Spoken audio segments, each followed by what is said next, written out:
Hola. Vengo a contarte una historia sobre un viaje que espero sea, cuanto menos, curioso. Nuestro viaje comienza en el siglo VIII, y estamos en la península ibérica, o lo que vendría a ser hoy España y Portugal. La península entonces estaba prácticamente invadida por los musulmanes. Quedaban tan solo unos pocos reductos que se negaban a pagar los impuestos, y uno de ellos aguantaba al norte en la zona de Asturias. Sobre el año 720, unos 300 astures derrotaron a 20.000 musulmanes en la batalla de Covadonga, lo que se considera el inicio de la Reconquista. Unos 300 años después, la península estaba dividida así. Los cristianos habían reconquistado gran parte de ella, y estaban divididos en 4 reinos: los condados catalanes, Pamplona, Aragón y León. Por esa época nació nuestro primer personaje, Rodrigo Díaz de Vivar, el Cid Campeador, seguramente la persona más conocida y mediática de esa época. No solo porque Charlton Heston y Sofía Loren trabajaran en la película sobre su vida, sino porque fue un personaje muy importante en su momento. Con 15 años murió su padre, y por ser de sangre azul fue llevado a la corte del rey Fernando I de León a estudiar y hacer la carrera militar, donde conoció al infante Sancho, de quien se hizo su mejor amigo. Murió el rey, y en su testamento dejó el reino dividido entre sus 3 hijos, Galicia para García, León para Alfonso, y Castilla para Sancho, que se convirtió en Sancho II de Castilla. Rodrigo Díaz de Vivar defendió Castilla como jefe de las tropas de su nuevo rey y mejor amigo, ante las constantes disputas con sus hermanos. Una vez muerto Sancho, Alfonso VI se quedó Castilla, cuyo nombre desapareció. Tras varios años de disputas con Rodrigo Díaz de Vivar, decidió desterrarlo. Unos pocos hombres huyeron con él, y consiguió conquistar Valencia, haciéndose amo y señor del territorio. Se casó con Jimena Díaz de Oviedo, sobrina tercera del propio Alfonso VI. Con ella tuvo, entre otros, a Cristina Díaz de Vivar. En la literatura aparece representada como Elvira, en el Cantar de Mio Cid, poema que consta de alrededor de 3.735 versos, y se escribió 300 años antes de que se escribiera el Quijote. Se casó con el infante Ramiro Sánchez de Pamplona, nieto del rey de Pamplona y señor de Monzón y Logroño. Del matrimonio nació el que sí fue rey de Pamplona, García Ramírez. García Ramírez fue el penúltimo rey de Pamplona, entre 1134 y 1150. Le llamaron el Restaurador por ser el que puso un poco de paz al conflicto que había por entonces en la zona de Navarra. Casó con Margarita de Langley, descendiente de la nobleza de Normandía, en la zona franca. Con ella tuvo a Blanca Garcés de Navarra, que fue reina consorte de Castilla al casarse con Sancho III de Castilla. Su matrimonio contribuyó a sellar la paz entre los reinos de Castilla y de Navarra. Pero, ¿no decías que había desaparecido el nombre de Castilla? ¿Quién era este Sancho III de Castilla? Pues volviendo a Alfonso VI de León, resulta que su nieto Alfonso VII de León, al morir en 1157, volvió a dividir el reino de León entre sus hijos, Castilla para Sancho, y León para Fernando. Total, que Blanca y Sancho tuvieron a Alfonso VIII, también rey de Castilla. Alfonso VIII convenció a los reinos de Aragón y Navarra para combatir a los almohades, en la famosa batalla de Navas de Tolosa, la cual supuso el comienzo de la reconquista de Andalucía. Gobernó 50 años y se casó con Eleonor de Inglaterra, hija de Enrique II, rey de Inglaterra. Su primera hija se llamó Berenguela de Castilla. Berenguela se casó con su primo segundo Alfonso IX, rey de León, quien además de conquistar casi todo Extremadura, creó en 1218 las llamadas Schola Salamanticae, que se convertirá años después en una de las primeras universidades de Europa. La Universidad de Salamanca. Juntos tuvieron a Fernando III, rey de Castilla y de León, entre los años 1217 y 1252. En 35 años unificó Castilla y León y conquistó gran parte de Andalucía.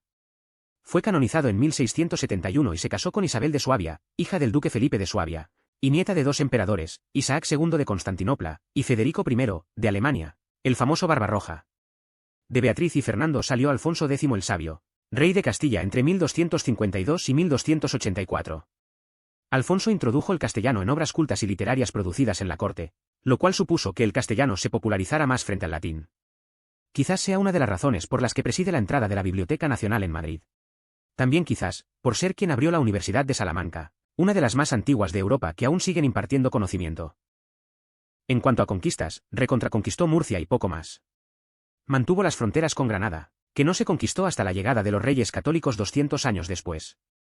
A quien también parece que conquistó fue a Violante de Aragón, hija de Jaime I el Conquistador, rey de Aragón, con quien tuvo 11 hijos. Heredó el trono su hijo Sancho. Sancho IV, rey de Castilla, cuyo sepulcro sigue en la Catedral de Toledo, se casó con María de Molina, su tía, quien regentó durante 9 años el reino tras la muerte de Sancho, hasta la mayoría de edad de su hijo Fernando, el mayor de sus 7 hijos. Fernando IV de Castilla conquistó Gibraltar y se casó con Constanza de Portugal, hija de Dionisio I, rey de Portugal. Fue una época de muchos conflictos políticos y matrimonios concertados. De este nació Alfonso XI de Castilla, que se casó con María de Portugal, ambos nietos del mismo abuelo, Sancho IV. Tienen a Pedro I de Castilla, quien reina 16 años, hasta que muere asesinado por su hermanastro Enrique II, quien sube al trono. Se casó con Juana de Castro, bisnieta también de Sancho IV, con quien tuvo a Juan de Castilla. Juan estuvo casi toda su vida preso por ser hijo de Sancho, y por tanto, posible heredero al trono de Castilla. Durante su presidio se casó con Elvira de Eril, con quien tuvo varios hijos. Uno de ellos fue Pedro de Castilla. Pedro de Castilla fue un estudioso y acabó siendo obispo de Palencia.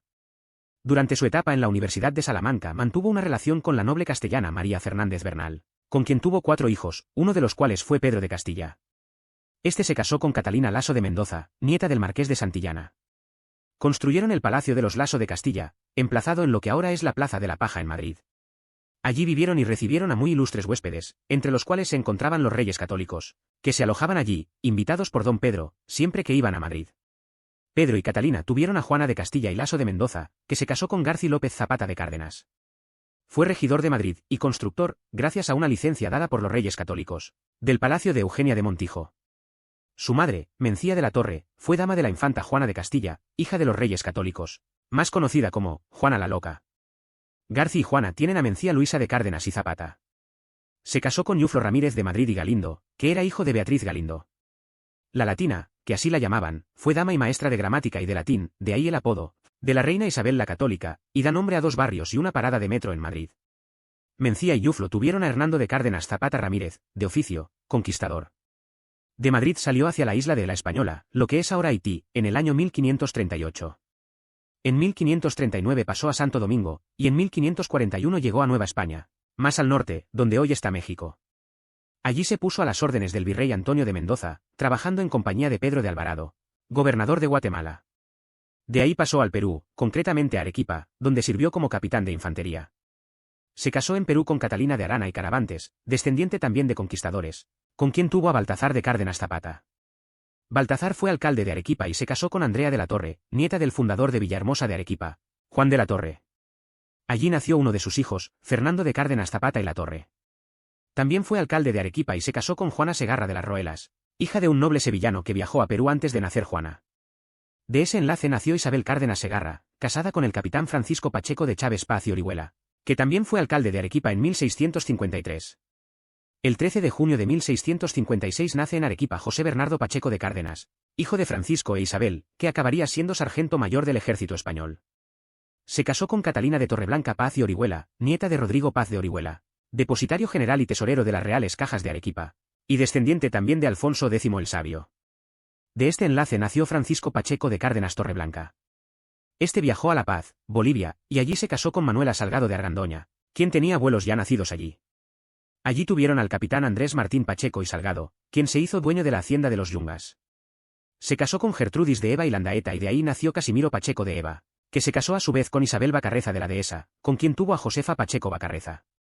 Josefa se casó con Juan Pedro García Iturralde, nieto del hidalgo capitán Juan Fernando de Iturralde y Sauto, un vasco que viajó a Bolivia sobre el año 1770, y que batalló hasta obtener el grado de teniente coronel, en las batallas de Huaqui, Sipe y Viluma, bajo las órdenes de Goyeneche y del virrey de Perú, Joaquín de la Pezuela.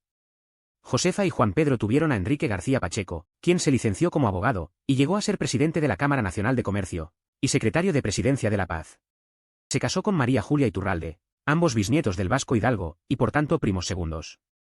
La quinta de sus 6 hijos fue María Teresa García Iturralde, quien se casó con don Luis Canelas Canelas, número 14 de 15 hermanos. Fueron, entre otras cosas, dueños del Hotel París en La Paz, donde además vivieron unos años, antes de alojarse en su casa definitiva, lo que es ahora el Colegio del Amor de Dios. Luis luchó por Bolivia en la Guerra del Chaco, donde cayó preso.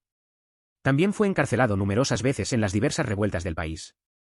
Precisamente por eso decidieron coger sus cosas y viajar al país soñado por don Lucho, España. El 8 de octubre de 1965, Luis y Teresa pusieron rumbo a Madrid. Un par de años después les acompañó la cuarta de sus 5 hijos, Beatriz. Beatriz se licenció en Filosofía y Letras en Chicago, antes de ir a Madrid, donde siguió estudiando Historia del Arte y Dibujo. Se casó con un ingeniero vasco, Rafael. Vasco de nacimiento, pues vivió toda su vida en Madrid. Además de tuno y superviviente de un trasplante de riñón, fue bisnieto del bisnieto de Juan Manuel de la Pezuela, alférez del Regimiento de Guardias de Infantería Española, los encargados de guardar el Palacio Real. Pues resulta que este Juan Manuel era hermano de Joaquín de la Pezuela, aquel virrey del Perú con el que el Vasco Iturralde, abuelo del bisabuelo de Beatriz, luchó en la batalla de Viluma. Y todo esto es tan solo una pizquita de lo que tuvo que pasar para que Beatriz y Rafael me tuvieran a mí. Y yo poder hacer este vídeo que espero te haya resultado cuanto menos curiosete.